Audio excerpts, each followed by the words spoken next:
Right, I can see people joining the webinar now, so I will start. It's just about 4 o'clock here in London, where I'm based.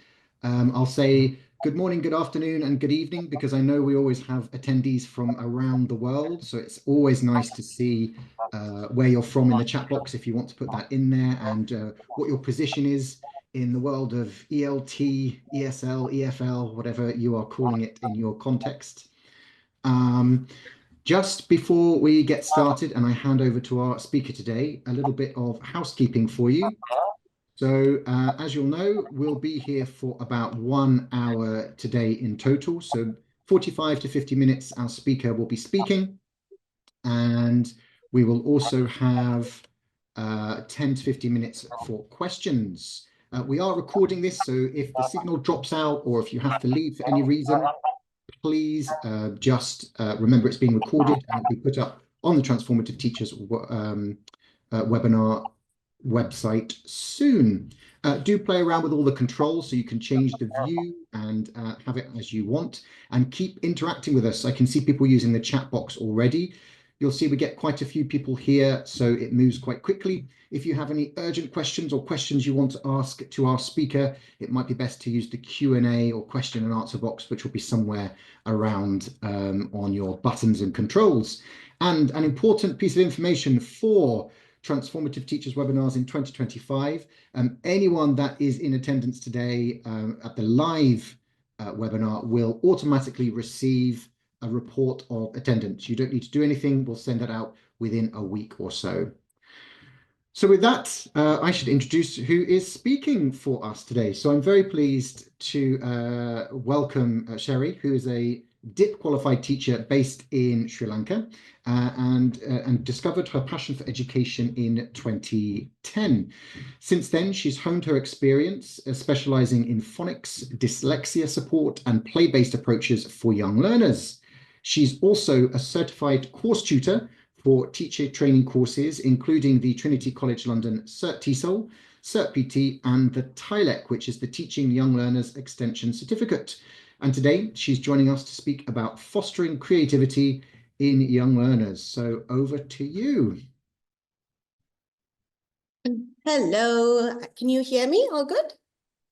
Perfect. Okay, thank you, Simon, for that introduction, and welcome everybody. I am super excited to be here with all of you. So thank you for joining. Thank you for watching the recording if you're watching later.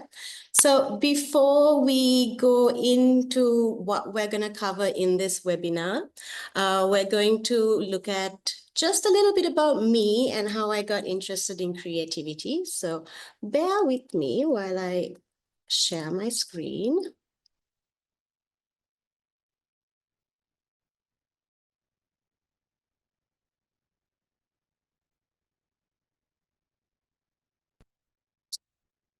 Okay, so like Simon said, I'm from Sri Lanka, and we are really known for our beaches. We have the best beaches in the world, and our tea as well, and really just stunning views and wildlife. I might, like, if you can see, there are just some pictures of me.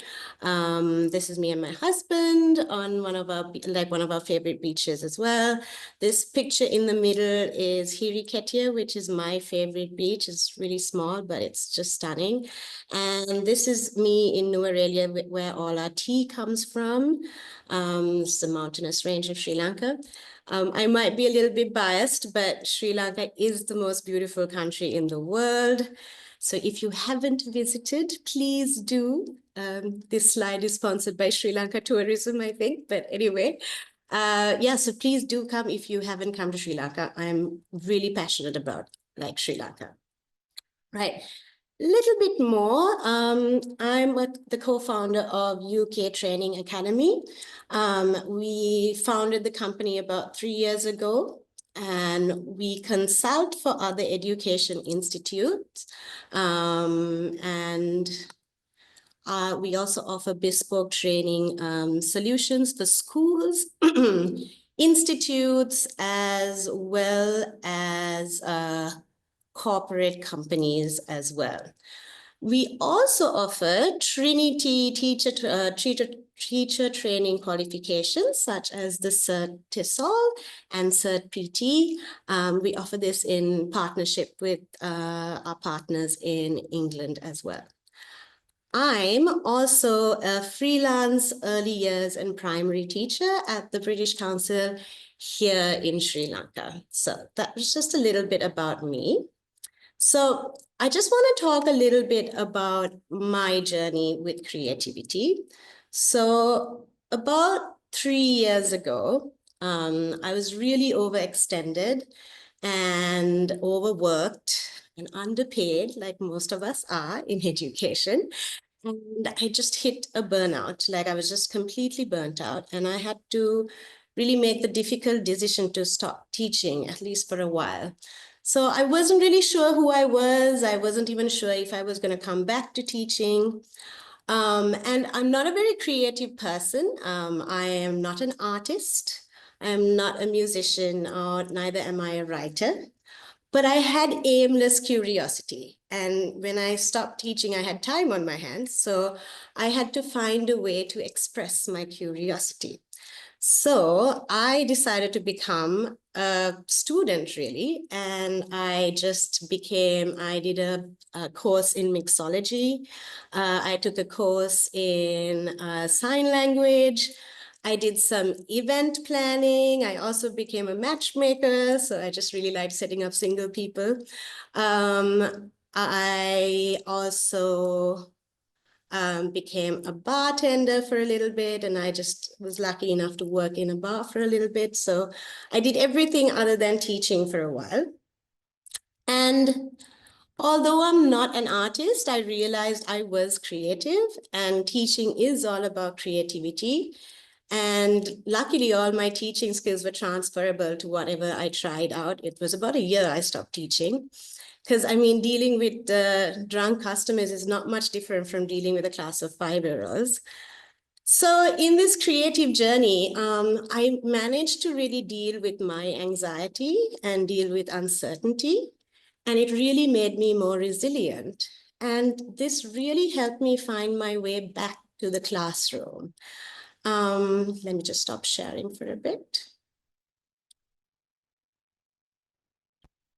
Yeah, so now that I'm back in the classroom, I really want to implement creative practices in the classroom to help students be more curious and resilient and have a more creative approach to life. So that was just really me and my journey with creativity. Let's look at what we are going to explore in this webinar. Let me just share my screen again.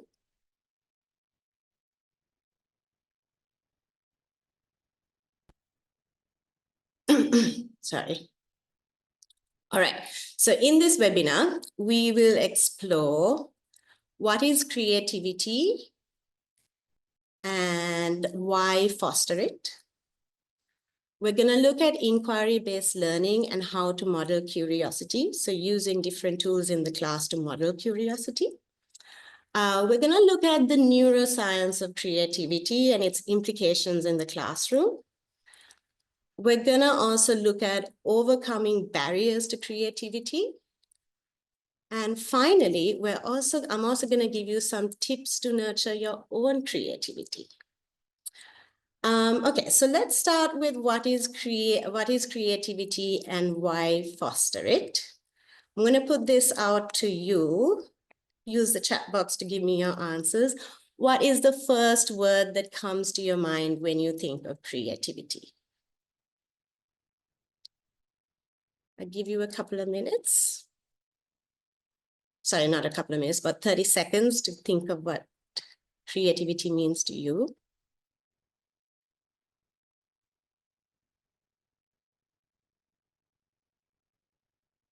Motivation, expression, freedom, imagination, a novel way of delivering a lesson. Oh, some really good ideas in the chat box here. Okay, so I'm going to show you, this is my favorite definition of creativity, which I found. So just have a read through.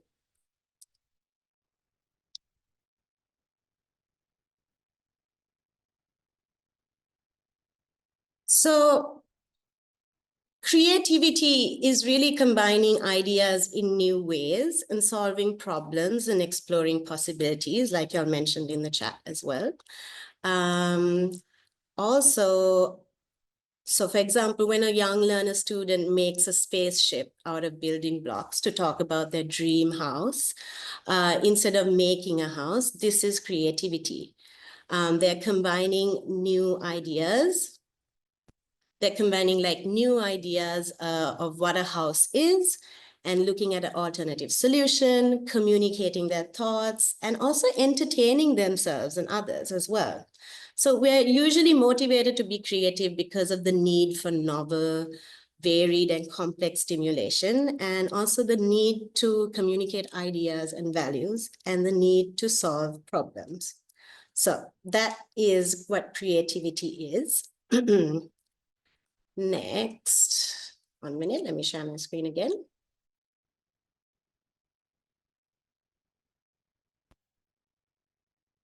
Okay, so next we're going to look at why foster creativity in early years in primary classes. Okay. For this activity, I really want you to pretend to be 5. Okay, put on your 5-year-old hats for a minute and answer this question. What would you do if you had no wheels in your toy car? What would you do, boys and girls? Use the chat box to tell me what you would do.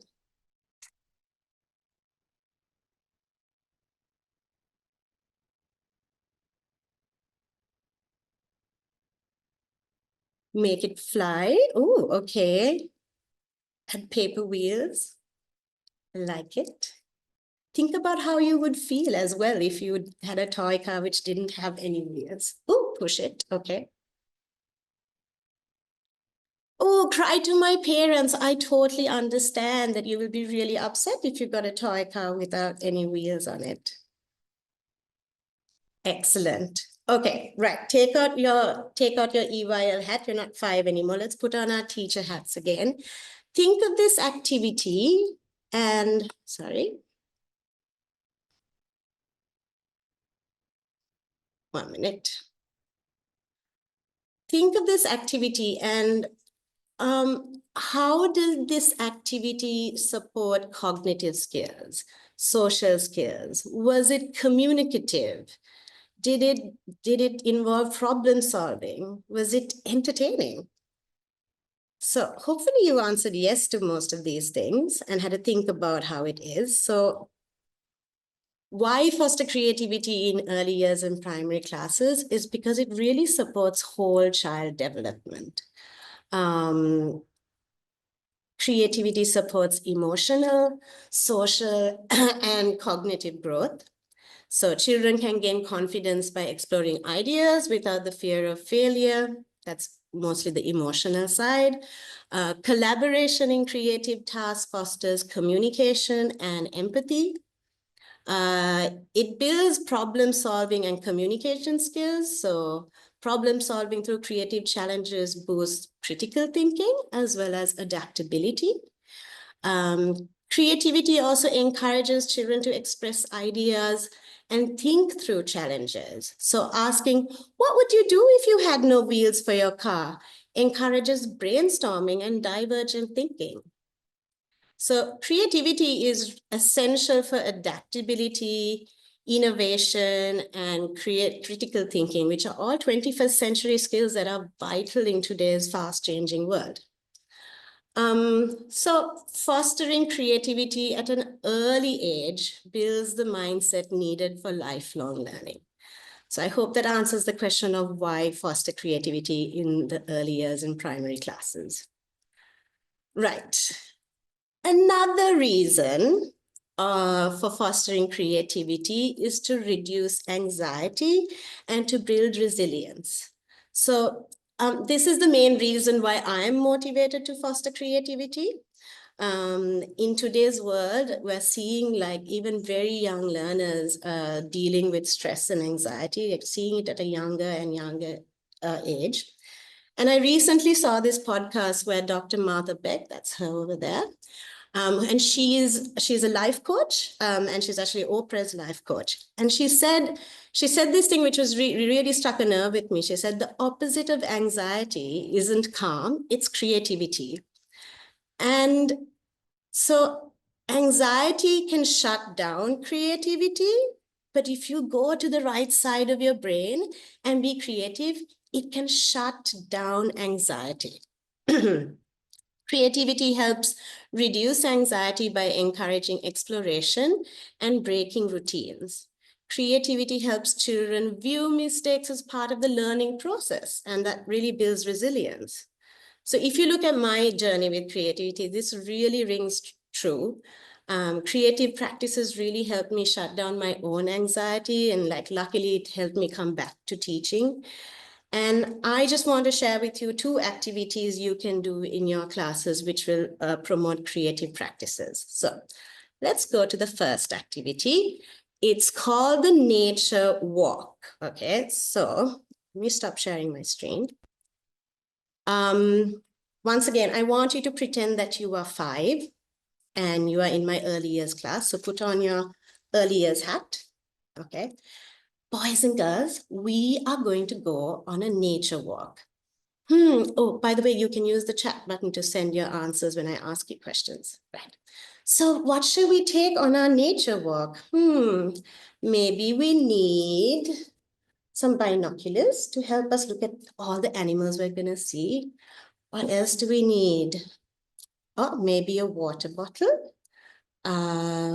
What else? Oh, maybe a camera as well to help us take some pictures. All right. All right. Are we ready? Should we go on our nature walk, boys and girls? Okay. So let's go. So what do you see? Is there anything you see? Oh, Simon, what do you see? Oh, what do you hear? What things do you hear? Oh, you see a bird. Oh, what is the bird doing? Okay. All right. I see something brown behind that bush, boys and girls. What do you think that is? What is that brown thing? A bear. Oh my God, it's a bear. Can we take our camera and quickly take a picture of the bear? Well done. All right, let's keep walking. Have a listen. Is there anything else you hear? I can hear the birds. Okay. Uh-oh, there's a river. There's a river. What shall we do? How do we cross it? What can we do? Should we swim through it? Should we just try to see if it's deep? If it isn't deep, we can walk through it. What do you think? How should we cross the river? We should find a bridge. Okay, let's find a bridge.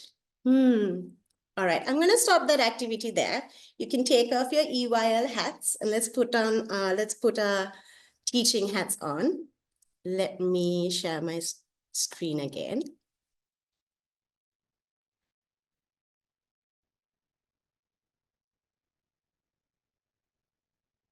Sorry, give me a minute.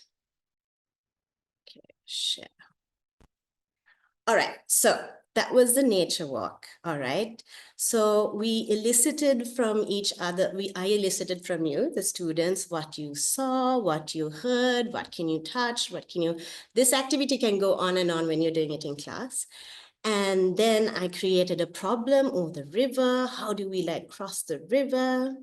So tapping into students' imagination builds so many skills, emotional, cognitive, problem solving, and it also creates a language-rich classroom. It's also entertaining, so they will really be engaged. And we are leaving our boring classroom and going to another world, going to a forest. I like to use this activity with trigger happy there, with EYLs and lower levels. Next, I'm going to show you an activity I like to use with higher levels and mostly in primary classrooms. So the activity is imagine a journey to space. So just imagine, what would you bring? You can use the chat box to tell me what you would bring to our journey to space.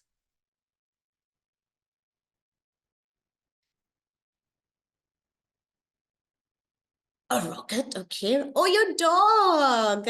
That's really good. Okay. Special clothes. Wonderful. Some chocolate. Ah, very good. That's a good snack to have.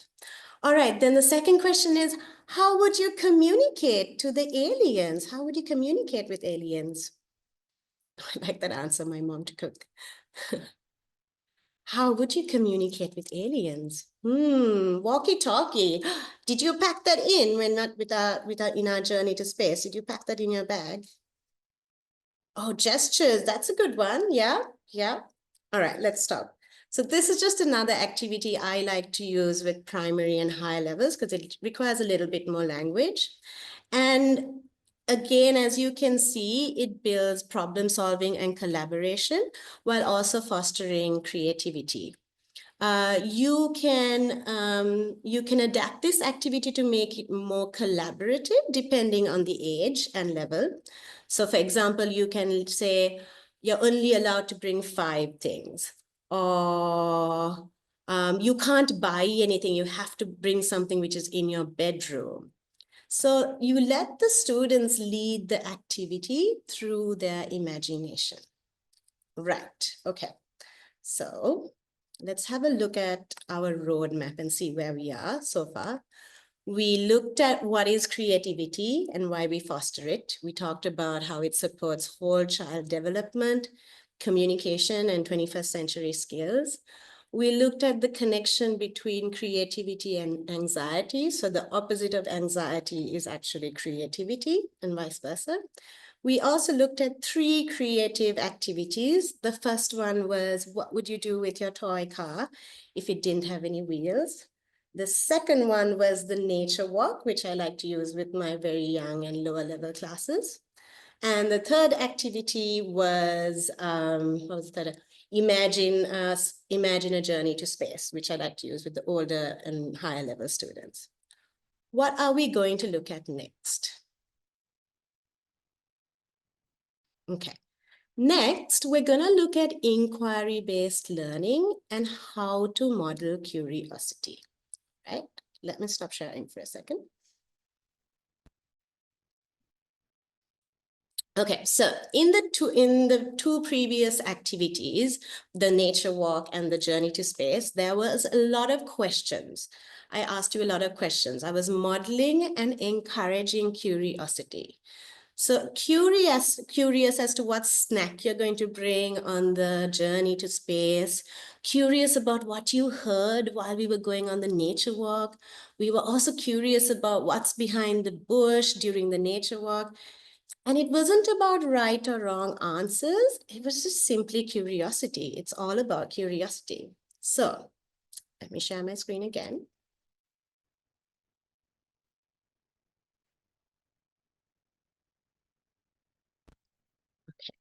So creativity begins with curiosity. It's a natural desire to explore, ask questions, and make sense of the world.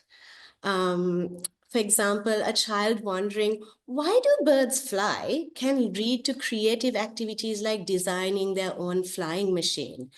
This leads to inquiry-based learning. So inquiry-based learning is an approach where children are active agents of their learning. So children are active agents in their learning by asking questions, exploring ideas, and discovering answers through like hands-on experience. Students have a say in their experience, so their children have a voice.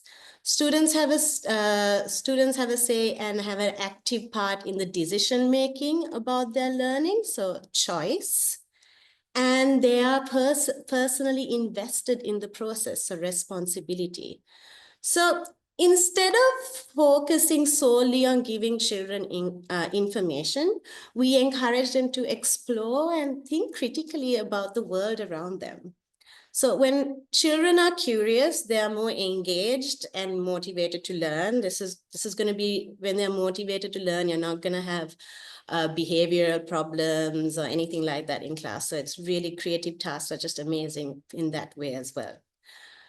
Another thing I want to say is creativity doesn't always look pretty, and it's not about the final product worthy of a classroom display. It's not about having these beautiful posters and all of that. When it comes to creativity and inquiry-based learning, we just need to ask the questions: did they have a voice? Did they have a choice and responsibility in those tasks of creativity? Okay, right. So how do we encourage curiosity in our classrooms? So this is back to you right now. What tool can we use in the classroom to encourage curiosity and inquiry-based learning? Use the chat.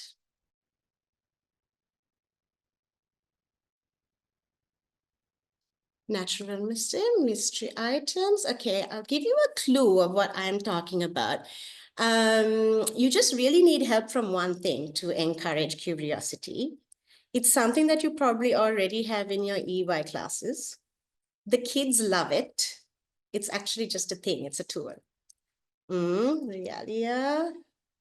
Something else. Okay, I'm gonna.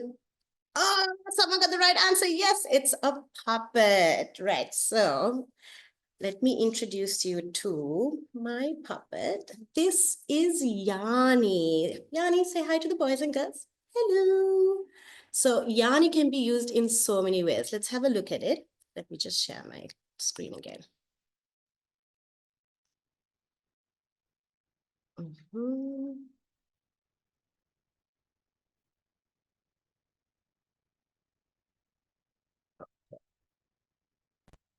Right. So we use a puppet to model curiosity. We're going to use Yanni in this one.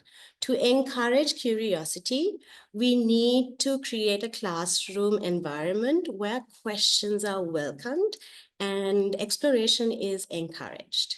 Okay. A great way to do this is by modeling curiosity for children. So for example, you can use a puppet like Yanni to ask open-ended questions during story time. Such as, I wonder why the sky is blue. That's a really good question, Yanni. I wonder why the sky is blue. What happens to birds when it rains? Another great question, Yanni. What happens to birds when it rains? This gets children to think and explore their own ideas, and Yanni can encourage children to ask their own questions as well. So Yanni loves to hear your ideas. Do you have any questions for Yanni, boys and girls? This motivates them to dig deeper, and instead of answering children's questions right away, I often ask them, what do you think? Or I'll get Yanni to think of answers as well. This encourages them to think critically. So second thing is we need to allow children to make mistakes without fear. And Yanni is amazing at modeling this because by making he makes a lot of mistakes himself. So when Yanni makes a mistake in an activity or anything, I say, that didn't really work out the way we thought, did we, Yanni? What else can we try? What else could we do, Yanni? So Yanni really shows that it's okay to make mistakes and to try different solutions. It's all okay. Lastly, we can link inquiry with play. So during playtime or outdoor activities, Yanni might say, why do you think the leaves change color? Or what could we build next? This takes like everyday activities into opportunities of exploration and encourages children to really think deeply and engage with the world around them. Right, so By fostering inquiry-based learning, we're teaching children not just to seek answers, but enjoy the process of discovering and learning. Right, okay, so let's have a look at our roadmap and see where we are right now. We had a look at what is creativity and why foster it, and we just looked at inquiry-based learning and how to model curiosity. So we talked about how creativity begins with curiosity, kind of making sure that the children have a voice, a choice, and have responsibility. We use how you can use a puppet to model curiosity as well, to create a question-friendly classroom, to make mistakes, to show children that it's okay to make mistakes. And then we can link inquiry with play as well. Right, what are we going to do next? We're going to do the neuroscience of creativity and the implications in the classroom. Right, so the neuroscience of creativity, don't get too scared about this. It's just quite simple. So there are two networks in the brain, the default mode network and the executive control network, the ECN. I like to call this the daydreaming network, which is responsible for generating ideas, imagining and making connections. So for example, when children are given time to freely explore materials, their DMN activates to generate and create ideas. Okay. Executive control network is responsible for evaluating ideas and refining them into workable solutions. So you might have all these ideas, but now you have to think critically and like refine those all those ideas. So this happens during guided play and reflection. So, for example, during a building task, children will decide which blocks will stabilize their structure. Okay. So creativity emerges when the DMN and the ECN work together. Highly creative people people show more interaction between the DMN network and the ECN network when they're constantly talking to each other. In classrooms, so what does this mean for us to have, what does this mean? What can we do with this information? So in classrooms, we need to provide opportunities for both free play exploration, daydreaming, that is a DMN network, and then also guided play, which is to activate the ECN network. All right, so your turn again. Just have a think, do you include time for daydreaming in your classes, and how? How are you activating the DMN in your classroom?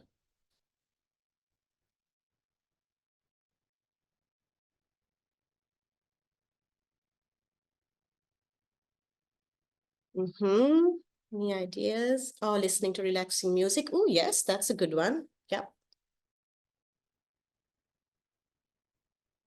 Anything else?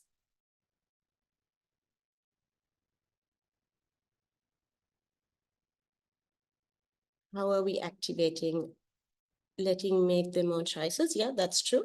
Okay. All righty. So let me just show it to you, show you some activities that really activate the DMN network.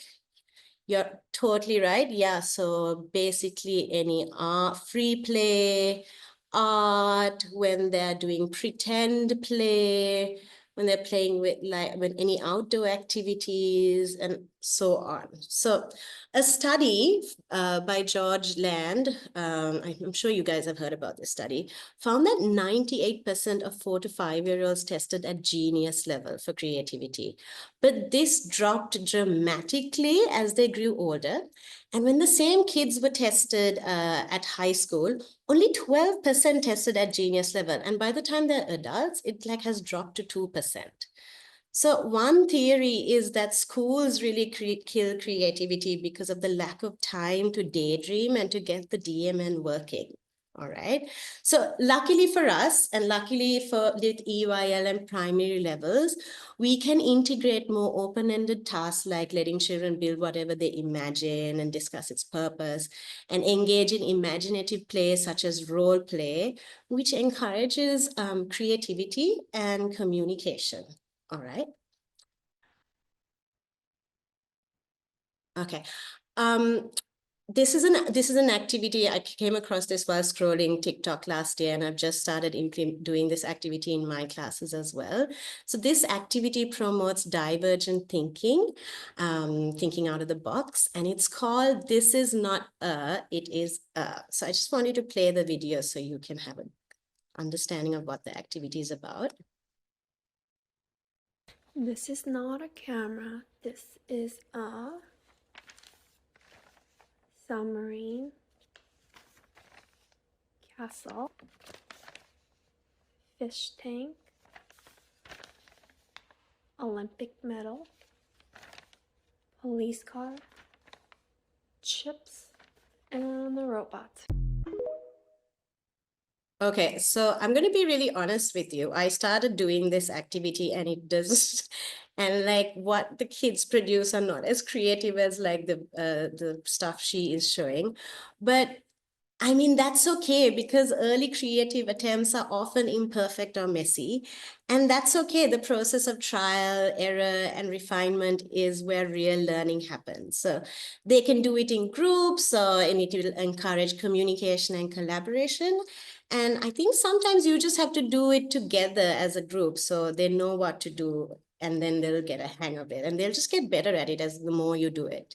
So we have time to look at another one? Yeah, let's look at another one. This is not an umbrella. This is a merry-go-round, hot air balloon, ballerina, ice cream shop, a cat trying to fly, soldier, and an evil plushie that says blah blah blah blah blah, and the sun that goes bruh. So one thing to emphasize is when you're doing this activity that there is no right or wrong answer, and then the creativity will flow. All right.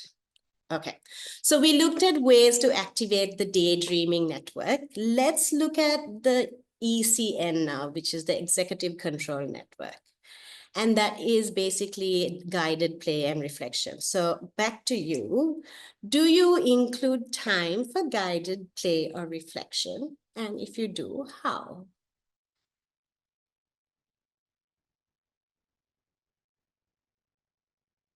Can you use the chat box to think about it? When do you do guided play? Any ideas? Board games? Okay. Role play? True stories and art. Wonderful.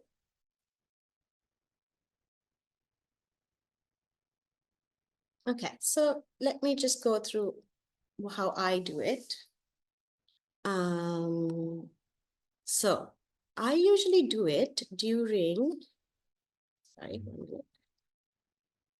I usually during free play, and once the daydreaming network is activated, we can then go into the guided play and reflection, or in other words, like inquiry-based learning, right?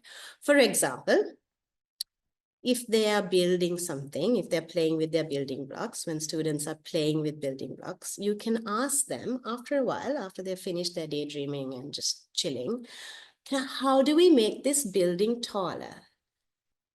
That's simple. That will just give way to guided reflection, and this activates the ECN.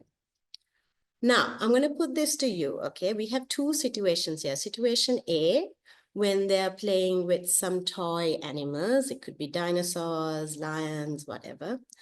The second situation is when they are doing pretend play, either maybe they're just pretending to be a chef and making things for you and for everyone else. I want you to choose A or B, whichever situation. What questions can you ask them to activate the executive control network? So what can you ask them which leads to guided reflection.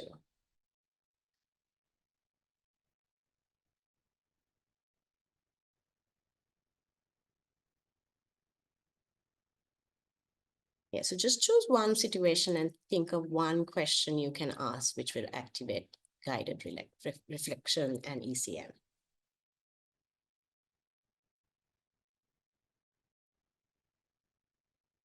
How did you cook this?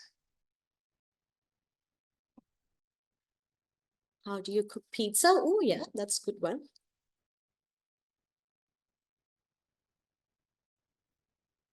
Any other answers? Oh, what do we need to make lunch? That's nice. Oh, how can I make it sweet or spicy? I really like that question. That's a good one. Where do dinosaurs? Some amazing answers from you guys. I'm just going to show you the questions I came up with. So the first one was how do we make this building taller? That was for the building blocks. Who will win in a fight, a dino or a lion? Then for the pretend play, I like cake, boys and girls, but I want a drink. What can you make me? They might just give you like a cake milkshake or something, but still it activates that. Right, so as you can see, sometimes it can be the same playtime activity that you have, but the different questions will activate the ECM, right? So we looked at how to activate the DMN network and how to activate the ECN network. Now, next we're going to look at an approach, and I call it the yes and approach, all right? So the yes and approach. The yes and approach is rooted in improv theater. So this is when you have to take into account whatever your partner says and just roll with it, okay?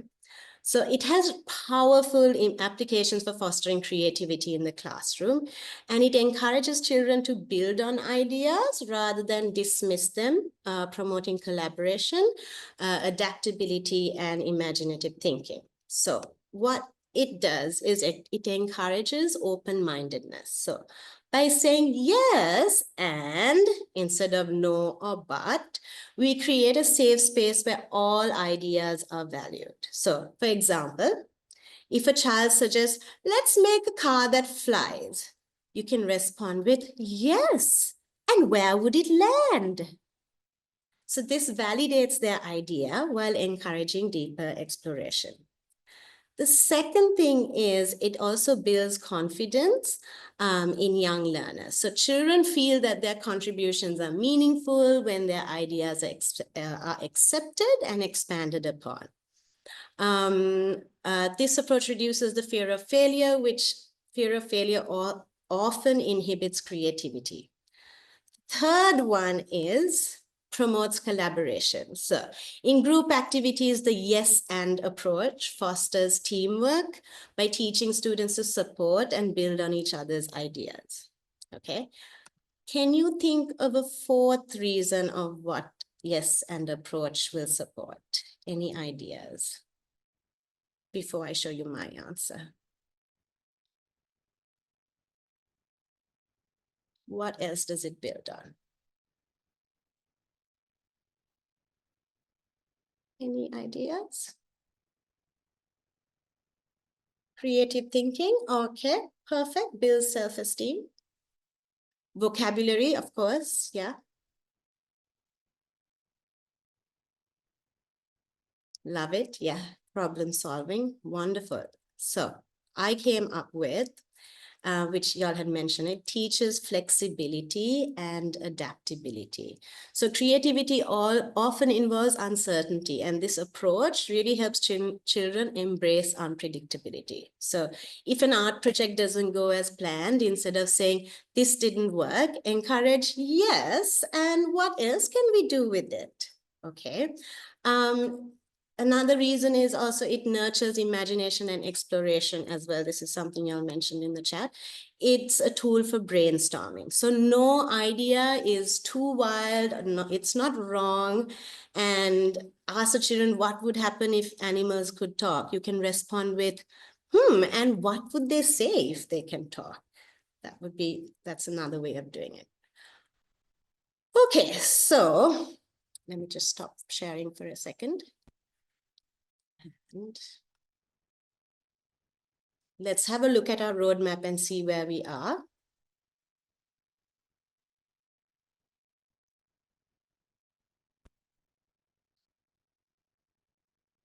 So we have looked at creativity and why foster it, inquiry-based learning and how to model curiosity with the puppet.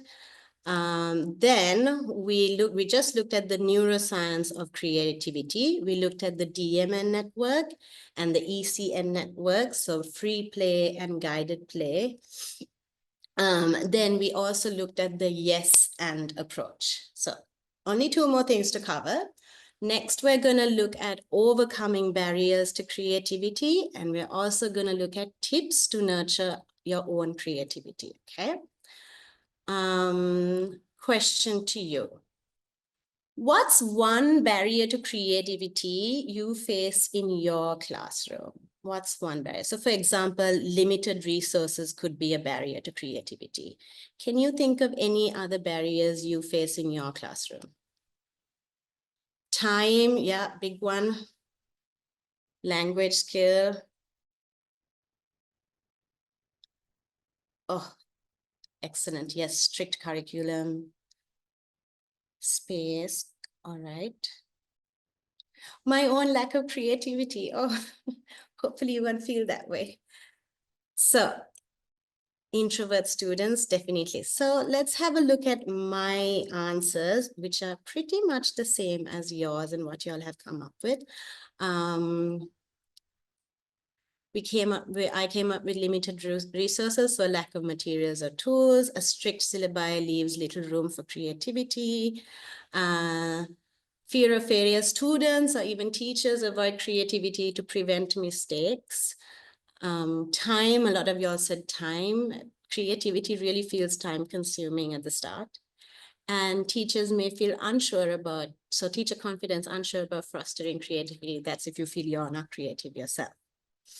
So let's have a look of overcoming creativity, the overcoming barriers to creativity, right? One by one. So the first one was limited resources. The solution to this is to use everyday objects creatively. For example, even a paper clip, you can use it creatively. For example, you can just show a paper clip and go, what can you use this paper clip for? Like the group who comes up with the most ideas is the winner, okay? Rigid curricula. Okay, so the strict syllabus leaves little room for creativity. Your senior teacher might be forcing you to do phonics, to do this, to do that, and you're like, how do I be creative, right? My solution is to use special days such as Christmas or Halloween to do creative activities. And also to infuse creative tasks into objectives. So for example, one of your objectives is to teach transportation. A creative spin would be design a vehicle that can take you to Santa. That's still in the realm of transportation. Next one, fear of failure. Okay, so we kind of spoke about this earlier. We need to normalize mistakes. So role play with your puppet, making funny mistakes to show it's okay to try again. All right. 1 minute. Okay. Then a few more. Time constraint. This is one of the things that y'all kept talking about in the chat. So integrate creativity into regular activities. So even during a story, before you turn the page, go, what happens next? Just a simple creative practice like that, instead of just reading through a story, is a creative practice. All right. Teacher confidence. Start small, okay? Like just start small and be kind to yourself. So we might feel unsure about fostering creativity. Just start small and just start with open-ended questions. Then you can move to open-ended tasks, all right? something simple as what could we do with this paperclip? What are the different ways we can use a paperclip is still a creative task. And this is my favorite thing. Be lazy. So I have found that I am the most creative is when I'm lazy, and being lazy can lead to real creative practices. So is there another way to teach the life of a caterpillar instead of me cutting millions of like circles to do a beautiful like classroom display of like a caterpillar, the life cycle of a caterpillar?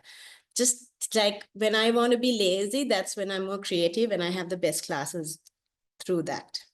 All right. Okay. So you have been such an amazing audience. I think you deserve a game time. All right. So this is called the 5-second game. And simple instructions, give 3 correct answers in 5 seconds. Okay. You can use the chat box to do this. I'll give you a few extra seconds to type in your answers, but just give 3 correct answers in 5 seconds. Shall we start? All right. Okay. So first one, name 3 good public places to fall asleep. Name 3 good public places to fall asleep. 5, 4, 3, 2, 1. Oh, some of them are really fast. Excellent. Park, train station, bus, library. Oh, very good. Okay, excellent. Wonderful. The trick is to try to do this in 5 seconds, all right? So let's do another one. List 3 ways to quit your job. List 3 ways to quit your job. 5, 4, 3, 2, 1. Send a letter, just leave, phone. Time absent. Wonderful. Excellent. Quarrel. Arrive late. Complain. Excellent. Good job. Okay. So there's a reason why we did this game, and I will get into it in a bit. So I just want to move on to tips to nurture your own creativity. All right. Let me just share my screen again.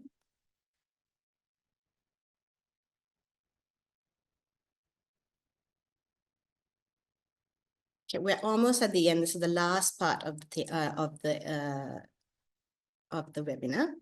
So tips to nurture your own creativity. Okay, my number 1 tip is practice curiosity, all right? Explore new perspectives and resist the urge to Google. We're so used to just Googling every little thing and we're just not practicing curiosity. So if you don't know why the sky is blue, come up with theories first. Like it doesn't matter if you're right or wrong, and it doesn't matter how silly they seem, just come up with the theories first before hitting that Google search button, all right? Second one, this is my favorite one, is to play like a child. So rediscover play to unlock your inner creativity. So for example, that 5-second game that we play simple games like the 5-second game with your friends, with your family.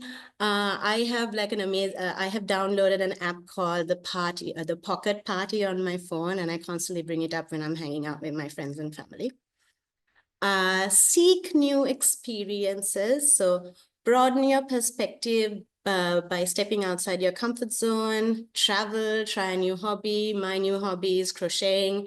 I wish I could say I'm good at it, but still it's helping me just like seek a new experience.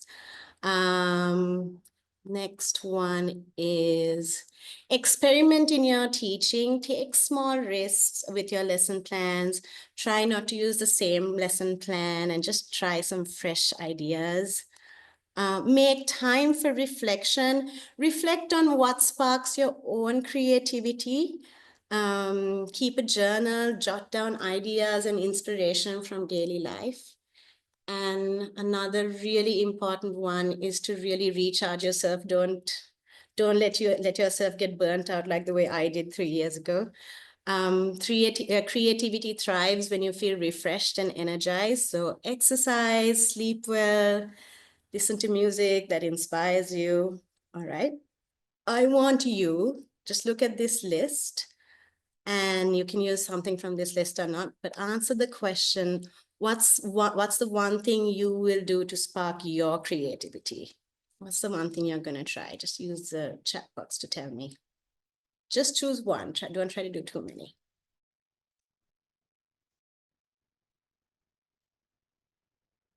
Read books. Okay. Music and dance. Play like a child. Oh, my favorite one. Go outside and play. Okay. Wonderful. Okay. I really hope that you will try all of this. Talk with kids. Yeah, let your mind wander a bit. Okay. Use Canva Pro. Wonderful. Okay. So we are at the end. Let's just have a look at all. Let's have a look at all what we discussed in the webinar. Let me just share my screen again. Sorry, a bit fidgety.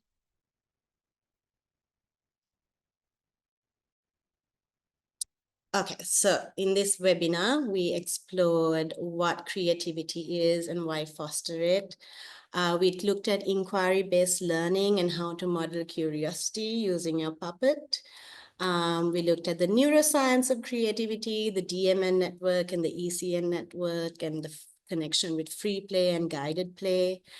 We just looked at overcoming barriers to creativity. We talked about using everyday objects, start small, integrate creativity into everyday activities like story time. I spoke about being lazy laziness leads to creative practices. Then we also looked at tips to nurture your own creativity. Practice curiosity by resisting the urge to Google, play like a child, rest and recharge. All right. So these are the references and also further references I use, and you can also have a look at it if you want to go into further study. George, or these two are YouTube from TEDx, The Failure of Success, the George Land study. That it's by this lady called At Ho Jing, yeah, and you can find her on TikTok. Have a look at Dr. Martha's work. I listened to the podcast, The Diary of a CEO, and she talks about the connection of anxiety and creativity. If you want to learn more about the DMN and the ECN network, look at this Netflix show called The Mind Explained. And season 2, episode 4 is all about creativity. Then if you also want to play like a child, you can download Pocket Party, and then you can play with your friends and family. So thank you so much, and I hope you are inspired to foster creative practices in your classes. Remember, creativity begins with curiosity, so start small, include open-ended questions. You don't need to be an artist or a writer or a musician to be creative. All you need to do is be curious. So foster your own creativity by playing like a child and resist the urge to Google. And I think we can just move on to questions. Yes, well, just before I ask a couple of questions, I should say thank you very much for sharing all of those creative ideas. Very practical session today, which has been really fantastic. Nice to put on our early learners and young learners hats on as well and play along with some of those games. It's quite nice to sort of immerse yourself and think about how it works from a student's point of view so that we can use it in our own classrooms and think about how we could use it in our own contexts. I think some standout things here for me are this idea that we can all be creative, even though we might not think we're very creative. So thank you for inspiring us in that way. And also this idea of it's about trial and error, right? So Yeah. we try these things out, see what works with our classes and what we need to adapt for those ones. And also giving even the youngest learners some agency, which is a really nice idea. You answered a couple of questions that came through here. So, for example, we had a question about time limits, but I think you've kind of covered that earlier in the talk, which is fantastic, because we never have enough time with our students in many ways. One question that did come up was that a lot of these ideas, they look like play because they are play in many words and in many ways. The question is, how do we explain to parents that this play is actually learning? Ooh, well, I feel like we could do another webinar on that. I think I think when explaining to parents is just to talk through the process, really, like talk about, even though it looks like play, these are the objectives. We're like still hitting the communication mark. We're still thinking about cognitive learning, whole child development, critical thinking. In my context, it's all about they want their kids to speak English, and this is the easiest way to do it. It takes time, Simon, I have to say, like, especially with very young learners, they are not going to be ready to talk, but you're just doing all the talking initially. But by the end of the year, since you've modeled curiosity with Yanni or your puppet, they just know how to do it. So you have to show them how to be curious as well. And then I think parents will get the idea if you just slowly explain it to them. Yeah, I think that's a nice idea, that sort of communication with the parents, but also and explaining what's happening, and also a bit of patience on everyone's Yes. end, right? Especially with very young learners at the beginning, who obviously don't produce very much at all because there's not much there. But yes, we can encourage that all through creativity. For the other questions, I think you've covered and absolutely everything, which is fantastic. Lots of Excellent. ideas for us to look back over. So the recording of this will be up in a few days on the Trinity College London Transformative Teachers webinar page. So thank you very much, Cherie, for all of your fantastic ideas today. And thank you to everyone who's joined us today. Just a reminder, I put it in the chat box as well for everyone that's here today.